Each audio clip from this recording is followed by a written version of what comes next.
찬송가 431장 하심으로 예배 시작하도록 합니다. 431장입니다.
주영이의 묵도하심으로 자기 성찰의 시간 들어갑니다.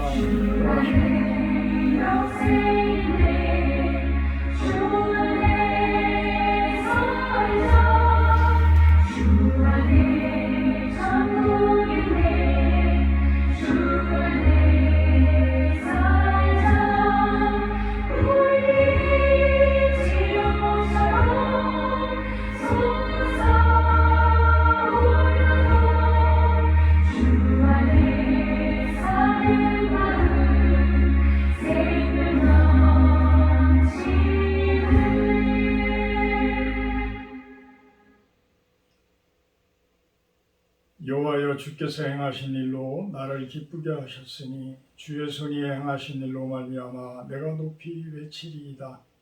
의인은 종려나무같이 번성하며 레바논의 백향목같이 성장하리로다.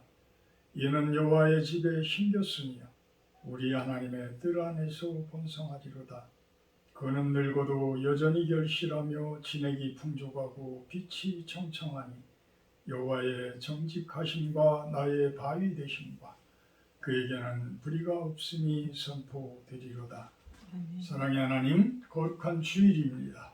이 시간 온 마음과 정성을 다해서 드리는 예배가 되어지게 하여 주시옵소서. 예수님의 이름으로 기도합니다. 아멘. 사장으로 찬양을 드립니다.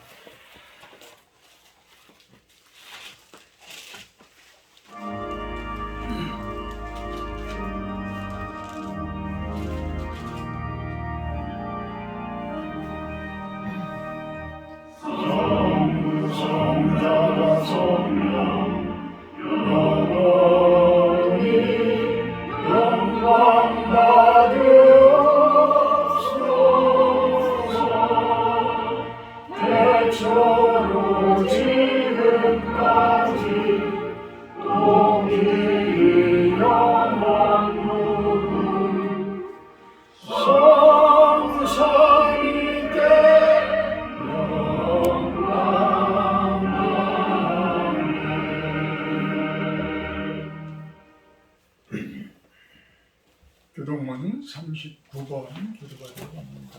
교동문 39번 시편 99편 내용입니다.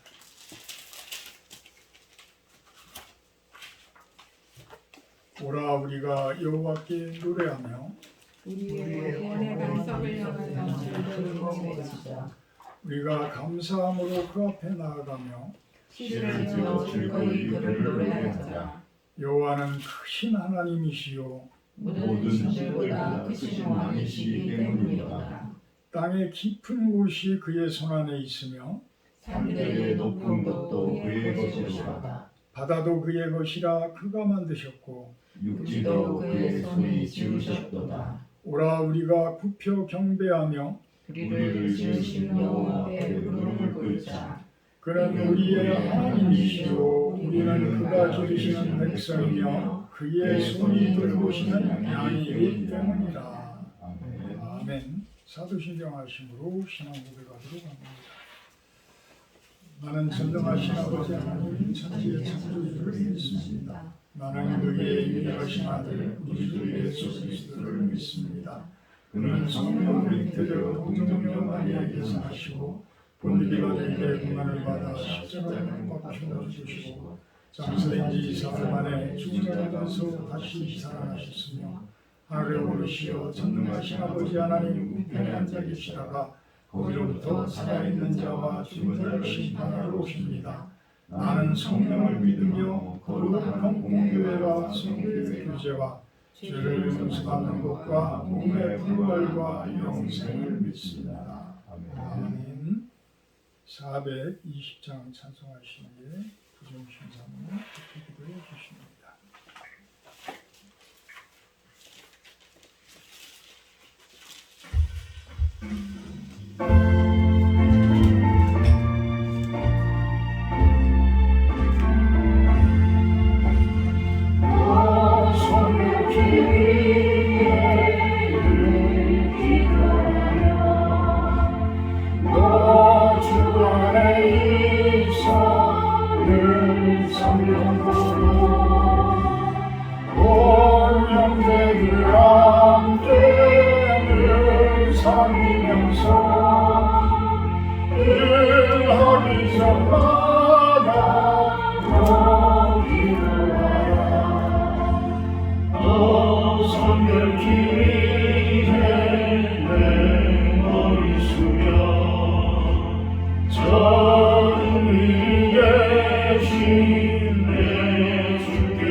부활이요 생명 되신 하나님 아버지 감사합니다.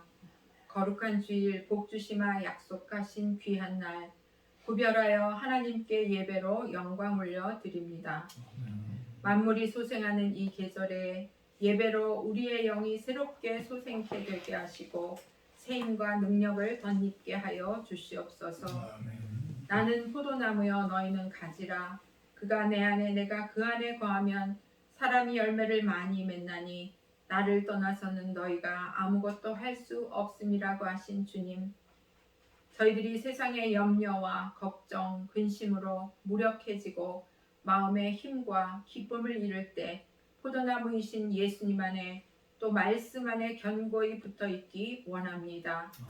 오직 나의 힘과 소망은 주님으로부터 공급됨을 선포하게 하시고 기뻐할 수 없는 상황에서도 믿음으로 기뻐하게 하시고 감사할 수 없는 상황에서도 감사하며 오직 기도로 나아가는 저희들의 삶이 되어지기 원합니다. 아멘. 대선이 끝난 이 나라, 이 민족을 인도해 주시고 어지러운 세계 정세 가운데 하나님의 주권이 이 나라를 다스리도록 믿는 자들이 기도로 나아가게 인도해 주시옵소서.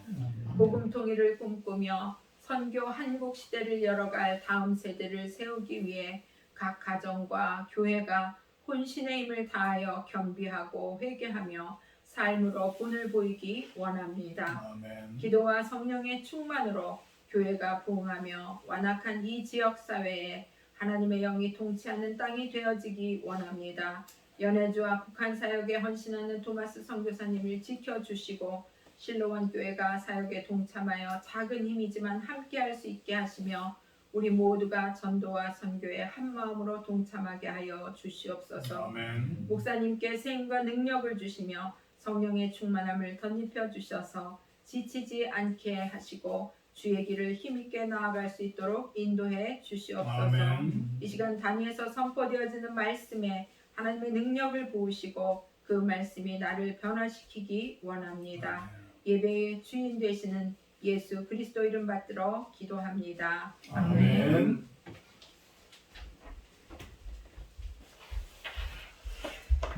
감사합니다. 성경 말씀 봅니다. 욥기 31장 24절에서 28절 말씀입니다.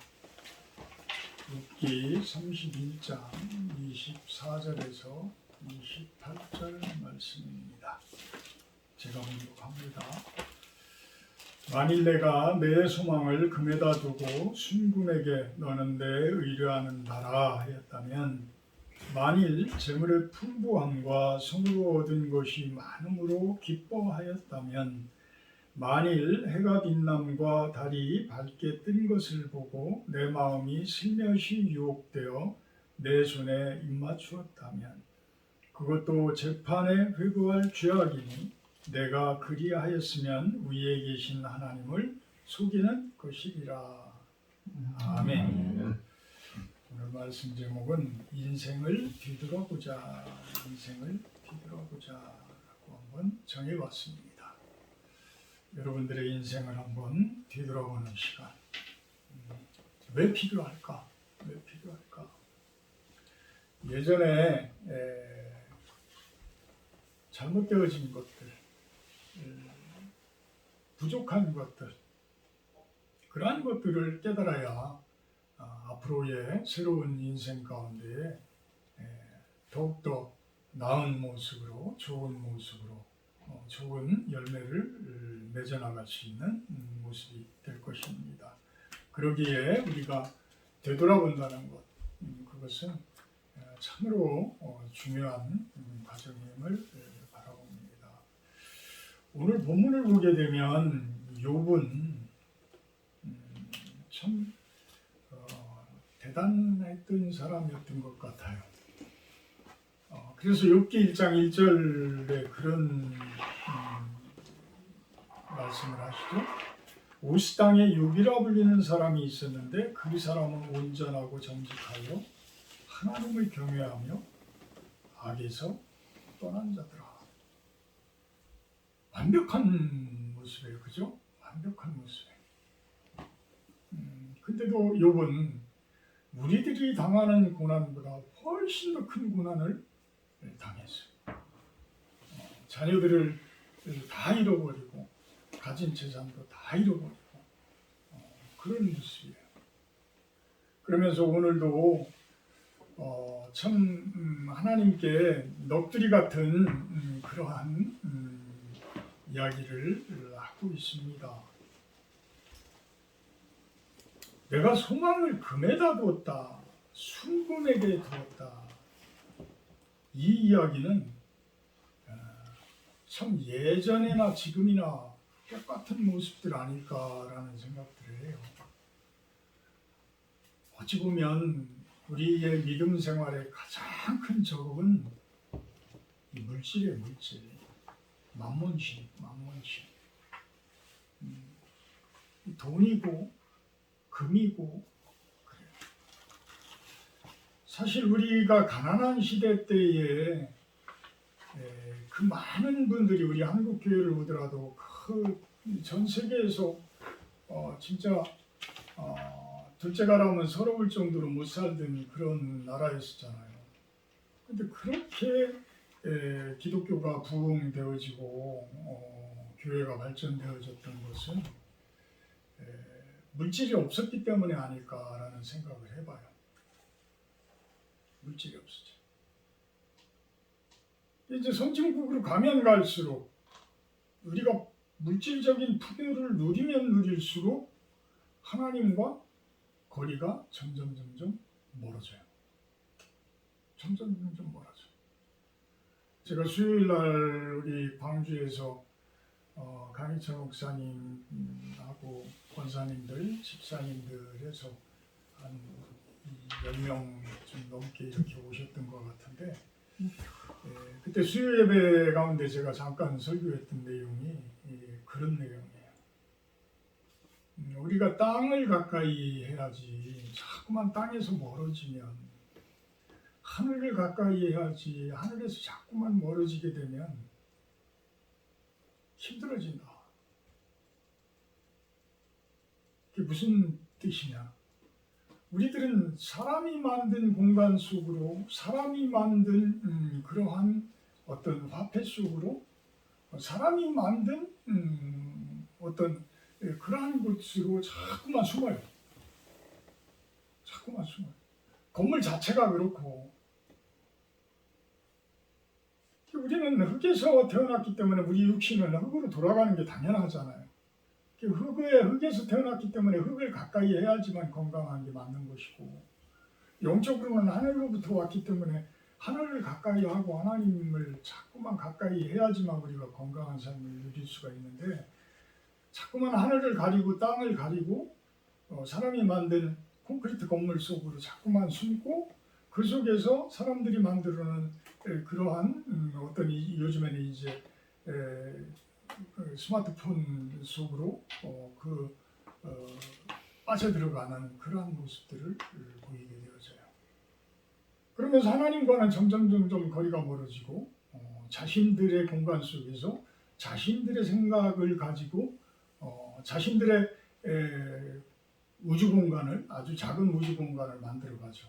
그 공간을 깨게 되면 아주 혼란스러워하며 심지어는 아주 큰 어떤 폭력적인 그러한 모습으로 나타내기도 하고 이래요. 사실 우리 사람은 통제해주는 사람이 없으면 우리 속에 숨어있는 악의 기운들이 우리를 가만 놔두지를 않아요. 우리는 그 유혹에 안 빠져 들어갈 수가 없어요. 그냥 그 달콤하고 고소하고 그 모습 속으로 그 죽을 줄 모르고 자꾸만 글로 들어간다라는 거예요.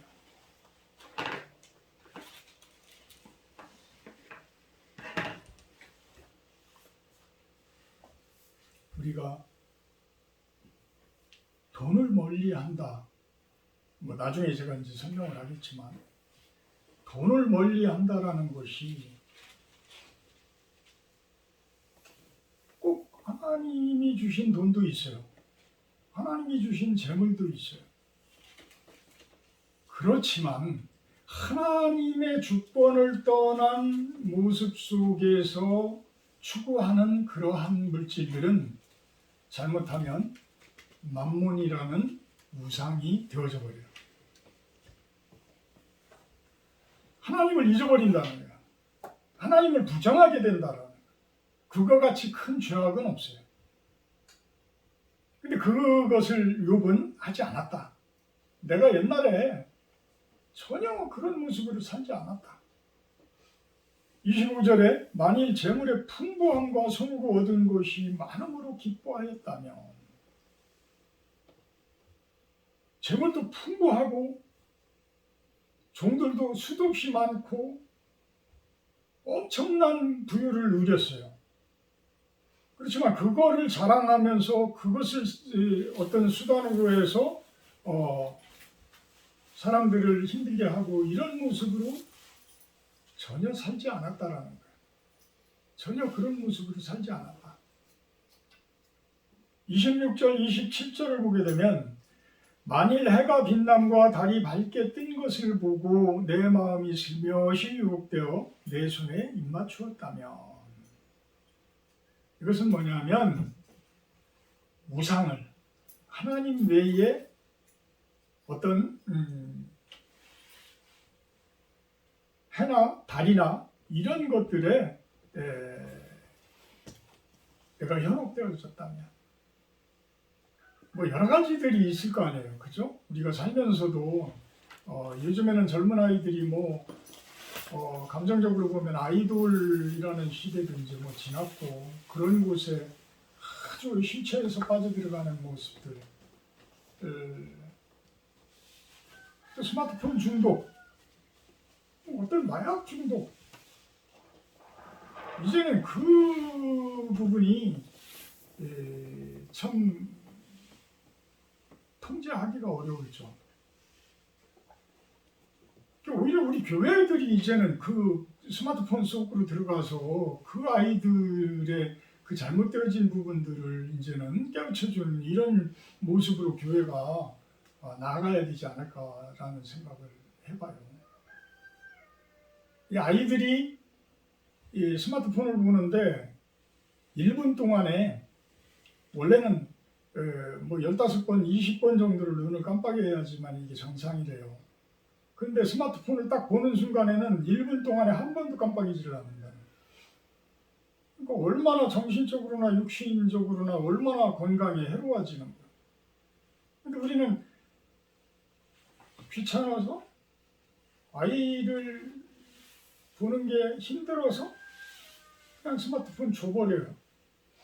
게임 줘버려요. 그렇게 해서는 안 되는 걸 알면서도 요즘들 그렇게 하잖아요. 또 아이들은 또 워낙 또 그런 쪽으로는 또 빨리 발전을 하기 때문에 우리 어른들보다도 훨씬 더 많은 자료들을 걔네들은 검색을 하고 가고 있죠. 그런 유혹에 내가 입맞췄다. 내 손에 입맞췄다. 고대 근동 지방에서의 우상을 섬기는 표현을 이렇게 입맞췄다라고 표현을 한다라고 합니다. 이 모든 것들이 내가 그렇게 했다면 28절에 재판에 회부할 죄악이다. 내가 그리하였으면 위에 계신 하나님을 속이는 것이다.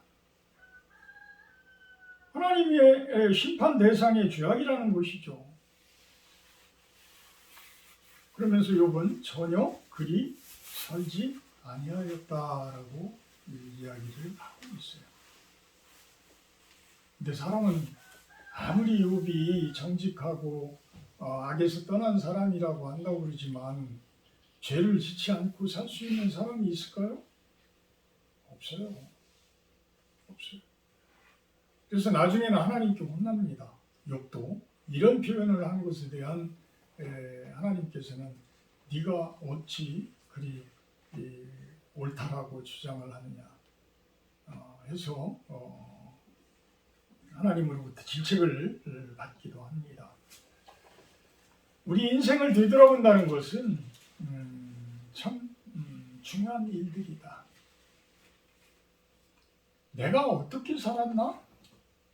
근데 그 사는 것도 내 생각대로 내 주관대로 판단을 해버리면 그 판단 자체가 잘못되어진 판단이 될 수도 있는. 참 욥에 비하면 어찌 보면 저 같은 사람은 죄악투성이의 그러한 삶을 산 것 아닐까 생각을 해봐요. 참 고등학교 때 참 믿음 생활을 시작했지만 그때 당시에 이제 성경을 읽기 전도사님께서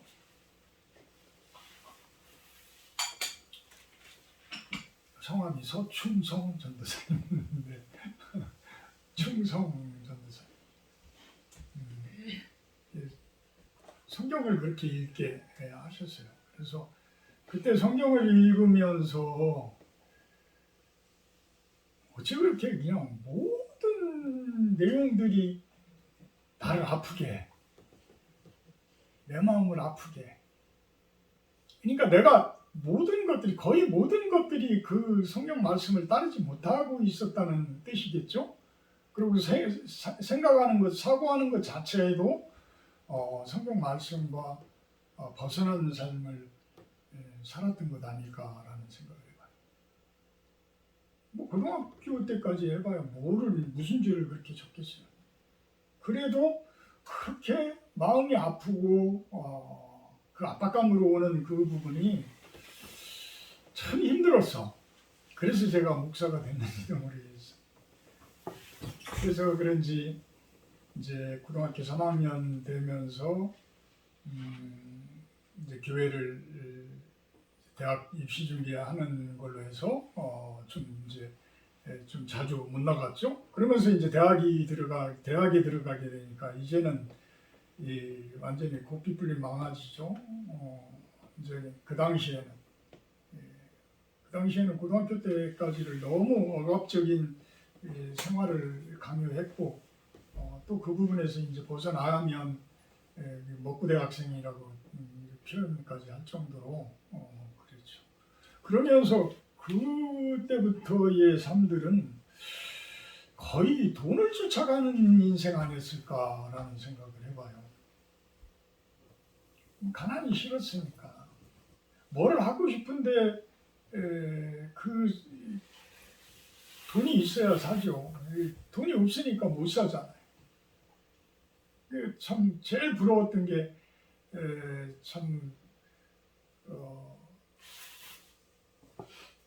그 같이 하숙을 하고 그러면서도 그 친구는 참 주머니에 항상 돈이 있었다는 거 그게 참 부러웠던 것 같아.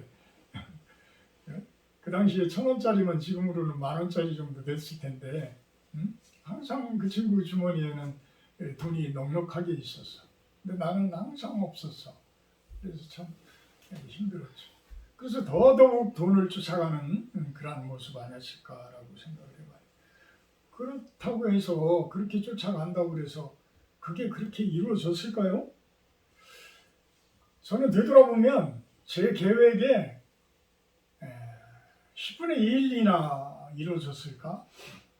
내 계획대로 된 거는 90%는 내 계획대로 된 게 없는 것 같아요. 참 열심히 살았다라고 생각을 하고 열심히 쫓아다녔는데도 참 안 되는 거야. 안 되는 거야. 이게 뭐 상상도 못했던 일들이 막 벌어지고 하는 것들. 뭐 IMF나 뭐 이런 것들 누가 상상이나 했겠어요. 물론 어떤 그 계통에 뭐 한국은행 계통에 있었던 분들, 뭐 정부의 요직에 있었던 분들, 뭐 그런 분들은 그것을 알았을지 모르겠지만 경제학자나 뭐 이런 분들은 알았을지 모르지만 나머지 사람들은 전혀 몰랐잖아요. 그냥 갑자기 얻어맞았잖아요. 그러니까 뭐 어마어마한 충격이었죠. 그때 당시. 우리 세대에서는 가장 큰 충격이었었어요. 그 영화를 보면서도 제가 눈물이 날 정도였었으니까. 그러면서 자본주의 국가는 어쨌든 간에 자본이 움직이는 국가이기 때문에 그 부분들이 강조되어져요. 돈이라는 부분들이 아주 상당히 강조가 되어집니다. 그 부분에 의해서 경제가 움직여지고 나라가 움직여지고 전 세계가 움직여지기 때문에 그 부분을 떠날 수는 없어요. 떠날 수는 없어요. 그렇다면 어떻게 그 부분들을 이제는 바로잡아서 갈 건가? 제가 뭐 전문가는 아니지만 그래도 신학적으로는 말씀적으로는 우리가 그 부분을 어떻게 해결을 하면서 가봐야 되지 않을까라는 생각을 해보게 됩니다. 우리 사람들은 어떤 하나를 그냥 쫓아가다 보면 그게 우상이 되어져요. 그게 우상이 되어져. 그 위에 하나님이 계신 걸 몰라. 또 그렇게 생각하지도 않아. 그냥 그 부분만, 내가 생각한 저 부분만, 저 고지만 올라가고 나면 다 끝날 걸로 알아. 근데 그렇게 되나요? 우리가 에베레스트 뭐 정상을 놓고 계속 시도를 하다가 못 올라가고 하다가 올라갔다 치자 이거예요. 그 다음에는 어떨 건데? 그 다음에 어쩔 건데? 우리가 100억을 목표로 해서 쭉 해가지고 갔어. 뭐 봉급 줄 것들도 안 주고 뭐 사람들 제대로 줄 것들도 안 주고 이러면서 그냥 악착같이 모아가지고 갔어. 그럼 그거 모으면 그 다음에 어쩔 건데? 우리 옛날 어르신들이 하는 말씀이 틀린 게 하나도 없잖아요. 그걸 싸가지고 갈 거냐? 근데 우리는 그걸 싸가지고 갈 것처럼 그게 인생의 전부인 것처럼 살잖아요. 근데 그게 계획대로 되지 않으면 어째요? 막 흐트러져요. 폭력적이 될 수도 있고 아니면은 인생을 포기하기도 하고 아니면 삶을 던져버리기도 해요. 목적을 이 땅 가운데 내 우상으로서 두게 되면 돈, 명예, 권력 뭐 이런 것에 내 목적을 뒀는데 그 목적이 이루어졌다든지 이루어졌는데 또 깨져버린다든지 우리가 그렇게 참 높은 위치에 계시고 큰 위치에 계시던 분들도 자살해서 삶을 끊어버리는 분들 우리 수도 없이 많이 보잖아요. 우리가 생각하면 저분들이 뭐가 부족해서 저럴까 할 정도로 뭐 유명한 탤런트 같은 분들도 그냥 목숨을 던져버리고 그래요. 왜 그럴까요? 왜 그럴까요? 하나님이 없어.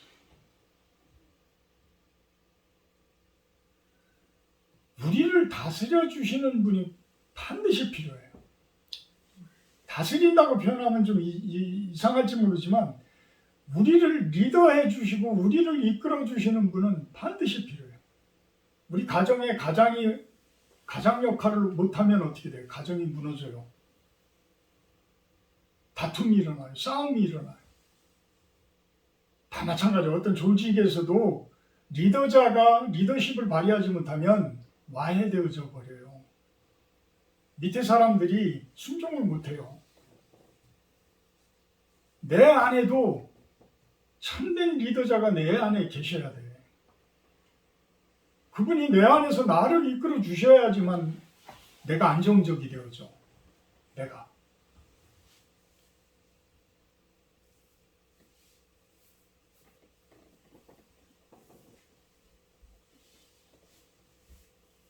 참 어찌 보면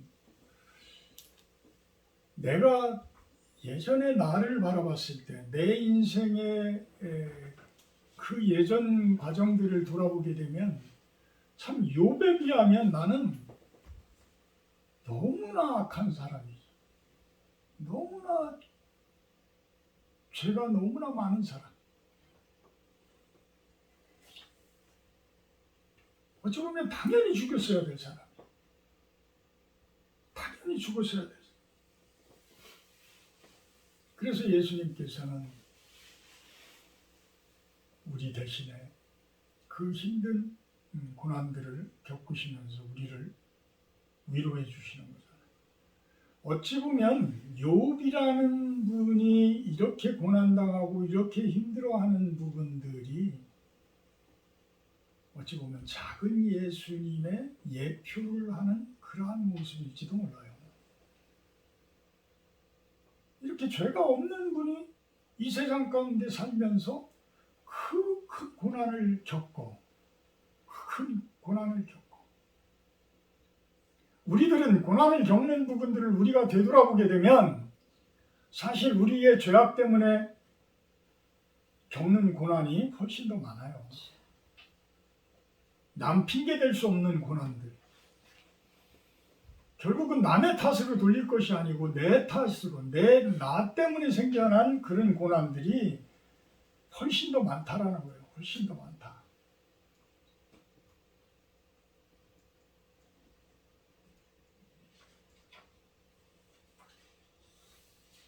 그러한 고난들을 이제는 이겨나갈 때, 그 어려움들을, 그 죄악들을 씻어낼 때 우리는 새로운 인생을 출발할 수가 있어요. 새로운 인생을 출발할 수 있어요.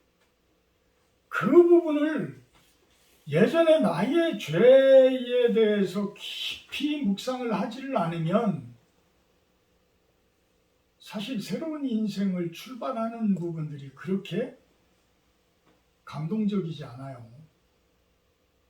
그냥 밋밋할 뿐이죠. 밋밋하게 흘러가는 거예요. 이제는 예수님을 만난 후로 진짜 이제부터는 어떤 삶을 살아야 되겠다. 어떤 모습으로 살아야 되겠다. 그러기 위해서는 예전에 내가 나로 인해서 상처받았고 나로 인해서 어려워졌고 나 때문에 힘들었던 그 모든 어두운 구석들에 대한 참된 회개가 있어요. 참된 회개가 있어요. 눈물이 있어야 돼. 그래야 우리가 패자부활전에 나설 수가 있어요. 패자부활전이라는 게 뭔 뜻인지 아시죠? 내가 졌어. 게임을 하다가 졌어. 근데 진 사람들끼리 모아서 다시 할 수 있도록 만들어준 거예요. 그래서 패자들끼리 다시 경쟁을 해서 올라오게 만든. 근데 패자 부활전으로 올라온 사람이 우승 확률이 훨씬 더 높다라는 거예요. 우승 확률. 그만큼 어려운 일을 겪었기 때문에, 내 잘못에 대해서 그만큼 잘 알기 때문에, 내 단점을 그만큼 잘 깨달았기 때문이다. 좋은 성적을 오히려 거둔다는 거예요. 욥은 그래서 참 멋지게 성공을 하죠. 나중에는 멋지게 성공을 합니다. 어떻게 성공을 해요? 욥기 42장 5절 6절 내가 주께 대하여 귀로 듣기만 하였사오나 이제는 눈으로 주를 배웠나이다. 그러므로 내가 스스로 거두어드리고 티끌과 재 가운데에서 회개하나이다. 욥 같은 사람이 회개할 게 뭐가 있어요? 욥 같은 사람이 회개할 게 뭐가 있어? 우리에 비하면 그런데도 회개를 한다는 거예요. 티끌과 재 가운데에서 이걸 가장 낮은 모습으로 엎드린다는 거야. 그 가장 낮은 모습으로 욥 같은 사람이 그 의인이고 악에서 떠났다고 하는 그 사람인조차도 이렇게 하나님 앞에서는 자신을 낮추고 회개를 한다라는 거예요. 어떻게? 좋은 신앙이 갖춰질 때에, 하나님을 이제는 눈으로 볼 수 있을 정도의 신앙이 갖춰졌을 때에. 그래서 최종적으로는 예전에 2배의 축복을 받게 되어집니다. 저는 한번 지난주에 쭉 묵상을 하게 되는데 한번 하늘의 자산이라는 부분에 대해서 한번 묵상을 해봤어요. 돈이에요. 돈이 움직이는 거예요. 하늘이 주시는 자산. 어떤 자산일까? 하늘이 주시는. 세상 가운데서도 분명히 하나님이 주시는 자산이 있어. 그죠? 하나님이 주시는 세상적인 자산. 또 보이지 않는 곳에 쌓여져 가는 하늘의 보화. 마태복음 6장 20절에 보물을 하늘에 쌓아두라라고 표현을 합니다. 이렇게 하늘에 쌓아두는 자산. 세상적인 그러한 자산과 어떤 영적인 자산으로 구분되어지지 않을까라는 생각을 해보게 되는데, 이것을 묵상을 하면서 성경 말씀이 훨씬 더 깊이 이해가 되어졌어요. 훨씬 더 깊이 이해가 돼요. 에베소서 1장 10절 말씀은 뭐예요? 우리 주보에도 있지만 하늘에 있는 곳이나 땅에 있는 곳이 이제는 예수 그리스도 안에서 통일되게 하려 하십니다. 하늘에 있는 곳이나 땅에 있는 곳. 이제는 하늘과 땅이 예수 그리스도 안에서 하나가 되어진다는 거예요. 우리는 세상 사람들 것이에요? 아니에요. 여러분들은 이제는 하나님의 사람들이에요. 하나님의 사람들. 그래서 세상 속에서 하나님의 사람들이 어떻게 살아갈 것이고 이제는 그 영적인 세계 가운데서는 우리들이 어떻게 살아갈 것인가 그것을 한번 묵상을 해보게 됩니다. 세상적 자산이라고 한다 그러면 어떤 율법적인 자산 저는 그렇게 표현을 해봤어요. 율법적인 자산. 사도 바울은 초등학문적인 자산이라고 표현을 하죠. 왜? 예수 그리스도께서 오셨기 때문에. 그렇지만 예수 그리스도께서 오시기 전에는 율법적인 자산이 최고의 자산이었어요. 그래서 그들은 애굽이라는 그 화려한 동네에서 떠나서 거룩함을 향해서 거룩한 나라를 향해서 어디로 가요? 가나안 땅을 찾아서 갑니다. 그런데 수도 없이 그 중간에도 만몬신에 흔들리고 여러 우상들에게 흔들려서 금송아지라고 하는 금이라고 하는 것은 만문이고 송아지라고 하는 것은 어떤 우상을 이야기하잖아요. 이렇게 흔들리기 때문에 결국은 한 번에 못 들어가고 광야 40년이라는 그 엄청난 시간 동안을 또한 연단을 받게 되죠. 가나안 땅에 들어가. 그럼 가나안 땅에서는 그렇게 들어가서 풍요로운 그러한 젖과 꿀이 가득한 그러한 모습으로 그들이 살아가나요? 그렇지 못해. 그래서 하나님께서는 그들에게 무엇을 지으라고 해요? 광야 시대에서는 광야 속에서는 성막을 지으라고 하고 가나안 땅에 들어가서는 이제는 예루살렘 성전을 지으라고 해요. 다윗이 그 통일왕국을 이루고 나서 솔로몬을 통해서 그 성전을 만들어내죠. 하나님께서는 그러한 성전 가운데에서 눈에 보이는 가시적이고 물리적이고 세상적인 그 세상 가운데에서 이제는 통치하셔서 힘을 주셔서. 근데 이게 온 세상은 얼마나 넓어요. 그 넓은 데에 사는 사람들이 다 예루살렘으로 1년에 3번씩 가가지고 그곳에서 예배를 드린다 해서 그들이 온전한 어떤 신앙을 갖춘 그런 모습이 될까요? 어려워요. 그래서 이 율법적인 세상, 가시적인 세상, 눈으로 보여지는 세상, 이 겉모습만 화려한 그러한 모습은 절대 신앙이 아니다. 절대 믿음이 아니다. 그래서 예수 그리스도께서는 영적인 세상을 연결해 주시는 그러한 모습으로 오셔요. 그래서 이제는 그 솔로몬 성전으로부터 쭉 이어왔던 그 예루살렘 성전을 이제는 허물어라. 3일 만에 다시 세우겠다. 이 영적인 성전을 이제는 세우겠다는 거예요. 어디에? 여러분들 마음속에. 여러분들 마음속에. 그래서 이제는 그 성전이 여러분들 마음속에 세워지는 거예요.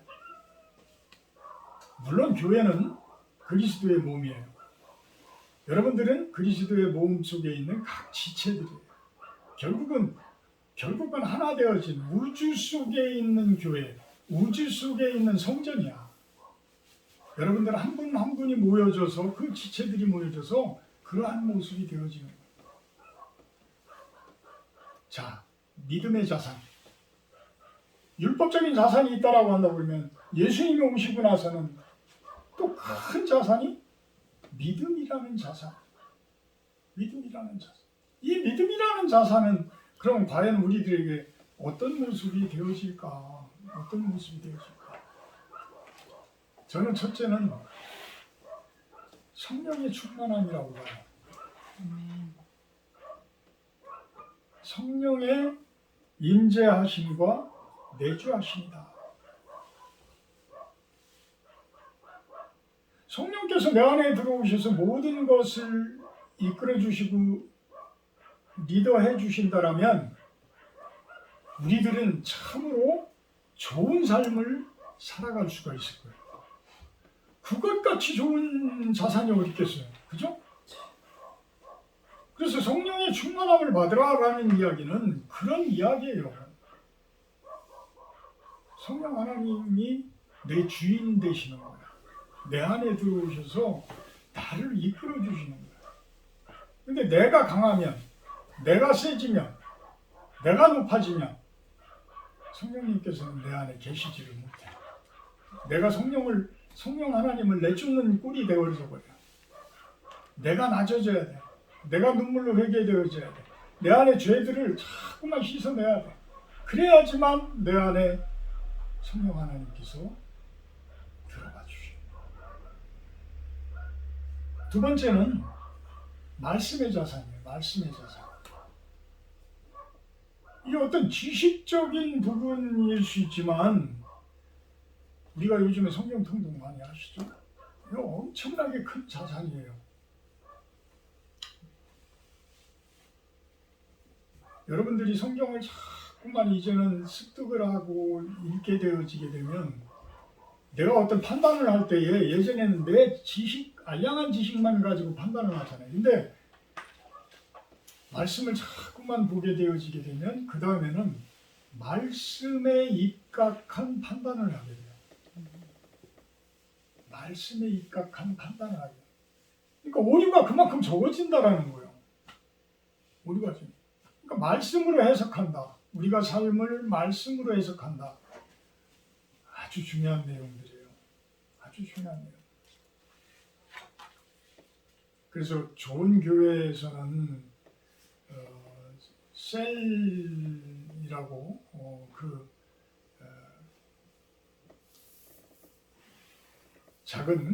작은 이런 소그룹 모임을 하면서 그 안에서 나의 삶에 대해서 자꾸만 나누는 거야. 각자의 삶에 대해서. 그러면서 그것을 무엇으로 해석을 해요? 말씀으로 해석을 하는 거야. 그러면 우리들이 잘못되어진 것이 무엇인가를 발견하게 되어지고 그거를 고쳐나가게 되어지고 이러면서 우리가 좋은 판단, 바른 판단, 옳은 판단들을 하게 돼요. 이것같이 또 좋은 자산이 어디 있겠어요? 세 번째 자산은 평강의 자산. 평강의 자산. 하나님 나라를 이루는 자산. 이게 어찌 보면 가장 큰 부자의 모습 아닐까라는 생각을 해봐요. 자, 욥기를 보면서 저는 그런 생각을 해봅니다. 욥은 세상적 자산을 다 잃어버렸어요. 그죠? 세상적 자산을 다 잃어버렸어요. 그래서도 그분은 뭔 자산이 많이 남아있었어요? 영적 자산이 남아있었어요. 하나님을 향한 그 영적 자산이 가득 채워져 있었기 때문에 나중에는 결국에는 승리할 수 있었고 나중에는 그 2배의 복을 받는 그러한 모습이 되어질 수 있었어요. 우리가 세상 속에서의 삶이 나를 힘들게 하고 어렵게 하지만 영적인 자산만큼은 더 많이 채울 수 있잖아요. 그럴수록. 그죠? 욥이 예전에는 하나님을 듣기만 했는데 이제는 눈으로 볼 수 있다라는 이야기는 그러한 고난이 있었기 때문에 그런 넘치는 자산이 생겨날 수가 있었던 거예요. 그래서 우리가 세상 가운데 힘들고 어렵다라고 하더라도 그것을 왜 하나님 저에게는 복을 주지 않으세요? 이런 모습이 아니라 이 시대에 이 과정 속에서 이 고난 가운데에서 연단되어지는 나의 모습으로 영적인 자산을 오히려 내 안에 채워나가는 여러분들의 모습. 그 모습이 되기를 주님의 이름으로 축복하고 축원합니다. 아멘. 사랑의 하나님 감사합니다. 욥을 통해서 우리들의 삶을 다시 한번 되돌아보고 남은 생을 위해서 어떻게 살아야 될지를 생각을 해봅니다. 성령 하나님 내 안에 들어오셔서 저를 이끌어 주시고 저의 주인 되셔서 우리의 삶 가운데서 가장 바른 삶, 좋은 삶, 거룩한 삶을 살게 하여 주시옵소서. 그리하여서 하나님이 기뻐하는 그러한 인생을 살아내기를 소망을 합니다. 감사드리며 예수님의 이름으로 기도합니다. 아멘. 십계명 기도가 드립니다. 하나님이 이 모든 말씀으로 말씀하여 이르시되 나는 너를 애굽 땅 종되었던 집에서 인도하여낸 네 하나님 여호와니라. 제1은 너는 나 외에는 다른 신들을 내게 두지 말라. 제2는 너를 위해 제기상을 만들지 말고 또 내가 하늘에 있는 것이나 아래와 땅에 있는 것이나 땅 아래 것 속에 있는 것에 어떤 형상도 만들지 말라. 그것들을 제사하지 말며 그것들을 섬기지 말라. 제3은 너는 내 하나님 여호와의 이름을 망령되게 부르지 말라. 제4는 안식일을 기억하여 거룩하게 지키라. 제5는 내 부모를 공경하라. 제6은 살인하지 말라. 제7은 간음하지 말라. 제8은 도둑질하지 말라. 제9는 내 이웃에 대하여 거짓 증거하지 말라. 제10은 내 이웃의 집을 탐내지 말라. 아멘. 50장 1절 하며 공헌하도록 합니다.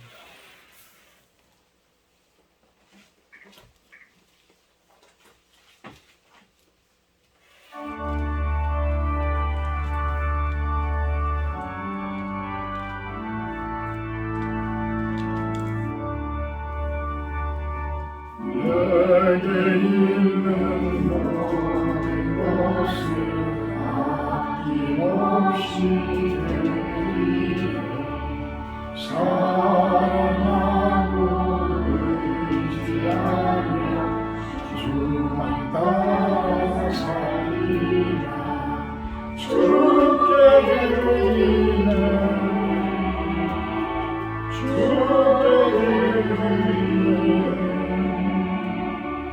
사랑하는 구주의 모든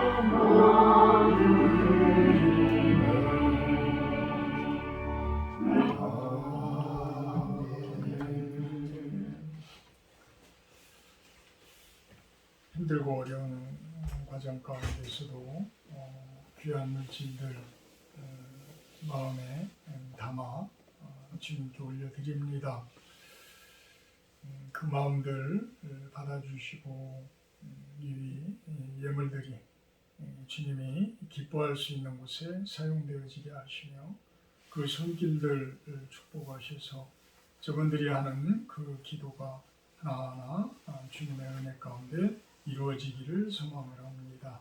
감사드리며 예수님의 이름으로 기도합니다. 아멘. 다음 주 주일 예배 기도는 김재훈 집사님 식사 규제는 내부에서 들어갑니다. 수요일날 지난 수요일날 강영철 목사님 또 김현희 사모님 감찬이는 못 왔지만 규희, 요리 또 권사님들, 집사님들, 장로님 한 분 이렇게 해서 오셨어요.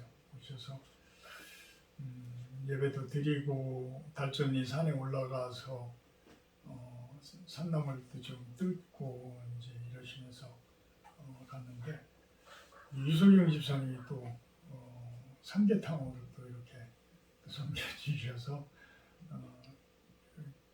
저희가 우리 그 귀하게 좀 가서 드시라고 우리 강 목사님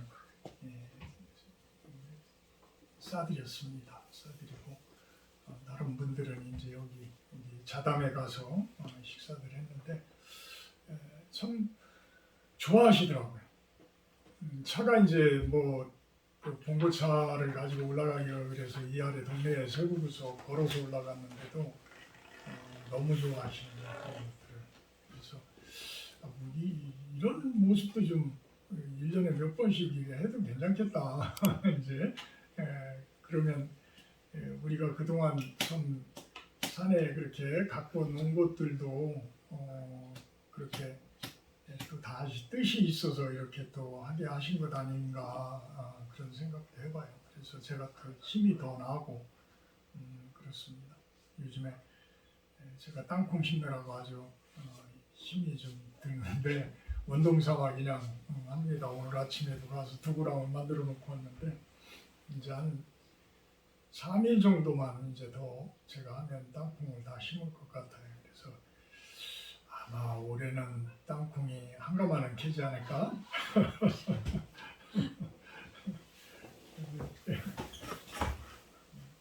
그 농원을 통해서 많은 분들이 또 하나님을 만날 수 있다면 그 또한 참 좋은 그런 사역이 아닐까라는 생각을 해봅니다.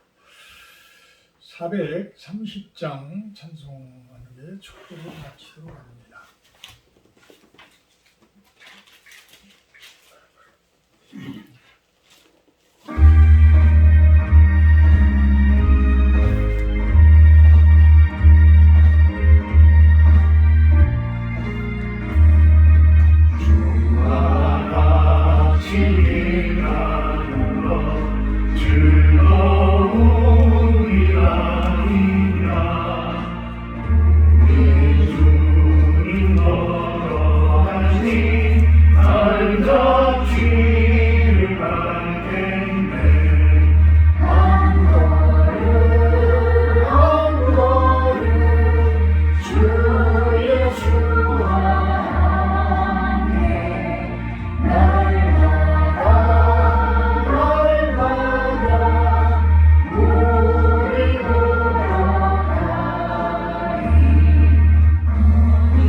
이제는 우리 주 예수 그리스도의 은혜와 아버지 하나님의 극진하신 사랑하심과 성령의 교통 임재하심의 축복이 이곳에 모인 우리 실로온 성도님들 머리 위에와 이 시간 영상을 통해서 예배드리는 성도님들 머리 위에 온 세상 가운데 하늘과 땅이 통일되어져 진정한 하나님 나라의 임재하심을 바라는 모든 성도님들 머리 위에 영원토록 함께하기를 간절히 축원하옵나이다.